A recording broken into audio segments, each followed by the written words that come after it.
একজন রাখাল আল্লাহ তাআলার বাইতুল্লাহ শরীফকে জিয়ারত করেছেন।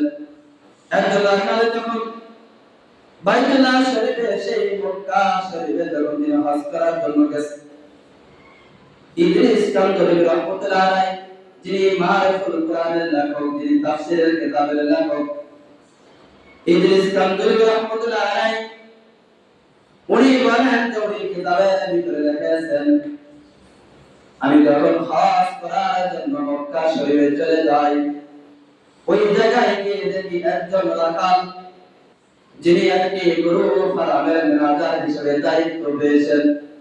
আমি তাকে জিজ্ঞাসা করলাম, এই লোকটা তো আমার অত্র এলাকার একজন গরু লালন পালন করত, যিনি গরুর ফার্ম করেছিল, উনি কিভাবে এখানে হজ করার জন্য আসলো? হযরত ইদ্রিস কান্দরী রাহমাতুল্লাহ আলাইহি বলেন, ইনি তো হলো আমার অত্র এলাকার একজন রাখাল। উনি তাকে জিজ্ঞাসা করলেন, তুমি এই জায়গায় কিভাবে আসছো? তখন ওই রাখাল জবাব দেয়, বাইতুল্লাহ শরীফের প্রেমে পড়ে, বাইতুল্লাহ শরীফের ইশকে পড়ে, বাইতুল্লাহ শরীফের ভালোবাসা আমার অন্তরের ভিতরে যখন জাগ্রত হয়েছে, আমি তখন আল্লাহ তাআলার ঘরকে জিয়ারত করার জন্য আমি মক্কা শরীফে চলে আসছি। ইদ্রিস কান্দরী রাহমাতুল্লাহ আলাইহি তাকে জিজ্ঞাসা করলেন, এটা কিভাবে সম্ভব, কিভাবে তুমি আসলা? তখন ওই লোকটা বলেন, আমি যখন দুনিয়াতে যখন আমার অন্তর এলাকায় নামাজ পড়ার জন্য যাই, নামাজ দিছাইতাম, অনেক যাই নামাজে দেখতাম, আমার যাই নামাজ একটা কাবা শরীফের ছবি ছিল। আমি নামাজে দাঁড়াইতাম আর নামাজ পড়তাম আল্লাহ তাআলার কাছে দোয়া করতাম, আল্লাহ আমি তো শুধু তোমার কাবা শরীফের ছবিগুলো চোখের সামনে ভাসে, আল্লাহ তুমি আমাকে আর কতদিন তোমার সেই কাবা শরীফের ছবিটা শুধু আমাকে দেখাইবা, আর কোনদিন তুমি তোমার কাবা শরীফকে সশরীরে তওয়াফ করার জন্য সুযোগ দিবা?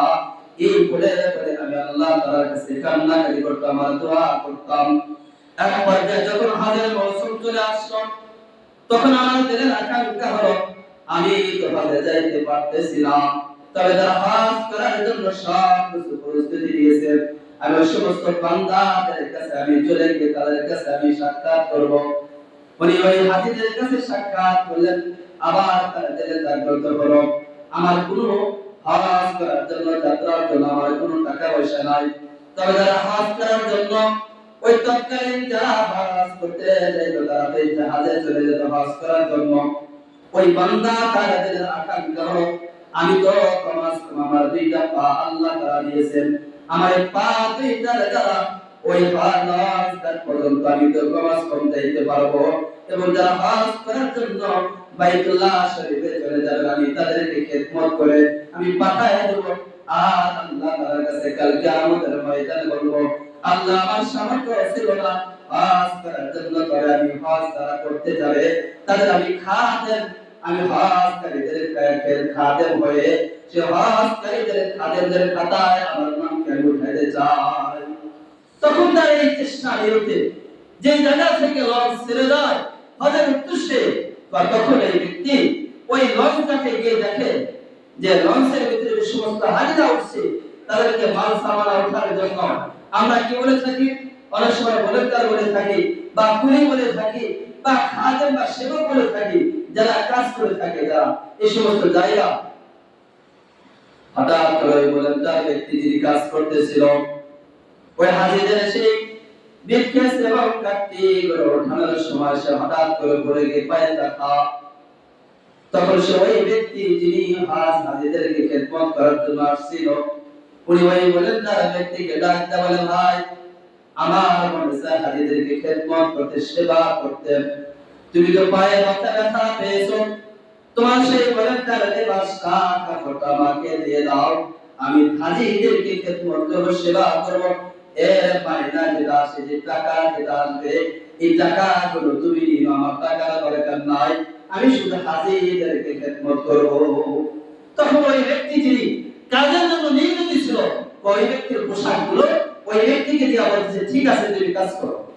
তখন সেই আগত ব্যক্তি এভাবে যখন হাজিদেরকে খেদমত করতেছে, এক পর্যায়ে লঞ্চ ছেড়ে যাওয়ার সময় হয়ে গেল।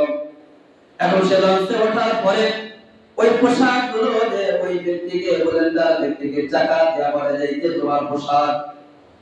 আমার মনে চায় এই লঞ্চের ভিতরে অনেক বাদাম বিক্রেতা, অনেক কিছু বিক্রেতা এই লঞ্চের ভিতরে যায়। আমার মনে চায় আমি আগে হজের এক কোনায় বসে চলে যাব।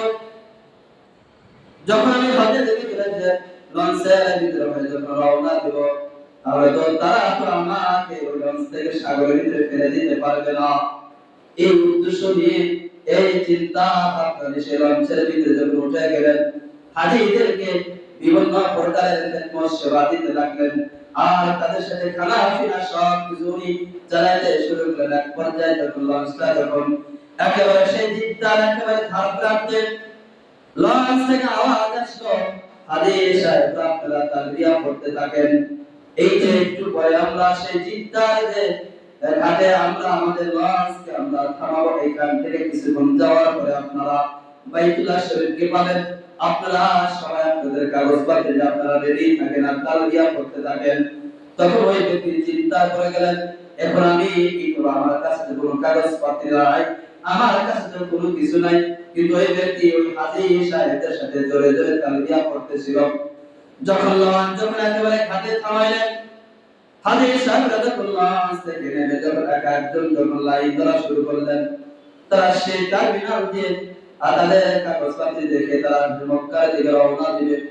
এখন ওই ব্যক্তি চিন্তা করলেন, আমি ওভাবে সাগরে ঝাঁপ দিয়ে আমি সাগরের সাঁতার কেটে দেখি সেই জিদ্দার কোন কিনারা দিয়ে আমি কোনো ভিতরে যাইতে পারি কিনা। এক পর্যায়ে সে সাগরে ঝাঁপ দেওয়ার সময় এদিকে সেদিকে তাকায় দেখে একটা বাড়ি দেখা যায়। ওই বাড়ির ভিতরে আলো দেখা যায়, একটা বাচ্চার কান্নার আওয়াজ শোনা যায়। ওই ব্যক্তি একটু ধীরে ধীরে ওই বাড়িতে চলে গেলেন। গিয়া দেখেন একটা বাচ্চা অনেক কান্নাকাটি করতেছে, কেউ থামাইতে পারে না। ওই আগত ব্যক্তি তাদেরকে বললেন যে তাদের ভাষা তো সে বুঝবে না, হাতের ইশারায় তাদেরকে বোঝা দিলেন তারা যেন ওই বাচ্চার কান্না তোমরা থামাইতে পারবা না, আমি নিজে ওই বাচ্চার কান্নাকে থামাইতে পারবো। তো এই ব্যক্তি বাড়িতে গিয়ে দেখে এই বাচ্চাকে দুধ পান করার মতো যে কোনো মহিলা ওইরকম নাই, অর্থাৎ সে ওই একটা গাড়ি ছিল, ওই গাড়ির দুধ দহন করে করে ওই বাচ্চাকে পান করায়। কিন্তু ওই দিনকার গাড়ি দহন করার মতো কোনো লোক পায় নাই, আর গাড়ি দহন না করার জন্য বাচ্চার মুখে দুধ দিতে পারে নাই, এই জন্য বাচ্চারা কান্নাকাটি করতেছে। ওই ব্যক্তি বুঝাইল, আমি এই গরুকে সুন্দর করে দহন করতে পারি, বাচ্চাকে দুধ পান করালে বাচ্চা কি করবে, কান্নাকাটি থেমে যাবে। এই কথা বলার পরে তাকে বলে ঠিক আছে তাহলে তুমি দহন করো। তখন আগত ব্যক্তি গাভীকে সুন্দর করে দহন করার পরে বাচ্চার মুখে দুধ দিলেন, আর বাচ্চার কান্নার সাথে সাথে থেমে গেল। থেমে যাওয়ার পরে এখন ওই বাড়ির মালিক যিনি ছিলেন, শায়েখ যিনি ছিলেন, ওই বাড়ির মালিক তাকে ওই ব্যক্তি তার বাড়ির মালিককে বললেন, আমাকে তাড়াতাড়ি ছেড়ে দেন, আমি হজ করার জন্য আসছি, বাইতুল্লাহ শরীফকে জিয়ারত করব, তবে আমার কাছে কোনো কাগজপত্র নাই, কোনো কিছু নাই। তখন ওই আরবি শায়েখ তাকে বললেন, তুমি কাগজপত্র ছাড়া হজ করতে পারবে না, তবে তুমি আমার বাড়িতে তুমি অবস্থান করো, আমি তোমার পাসপোর্ট দিব, সব কিছু দিয়ে তোমাকে হজের ব্যবস্থা আমি করে দিব। আর তোমার আমাদের দেশ থেকে তোমার ওই দেশে আর যেতে হবে না, আমি সব কিছু ব্যবস্থা করব। তখন বলে, আমি হজ করব ঠিক আছে, আমার বাড়ি যেতে হবে, আমার বাড়িতে বাবা মা রয়েছে, পরিবার রয়েছে।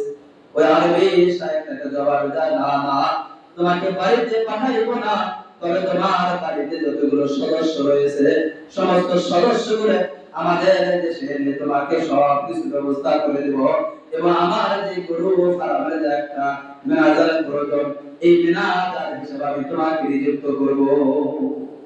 এদিকে ওই ব্যক্তি সেই তার দেশের দিকে এভাবে আরেকটা মঞ্চে আসার জন্য সব কিছু ব্যবস্থা করে দিয়ে তার পরিবারকে নিয়ে আসলেন।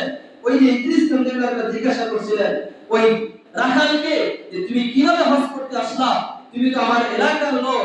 উনি বলছিল শুধু আমি আসছি না, আমি এবং আমার পরিবার পরিজন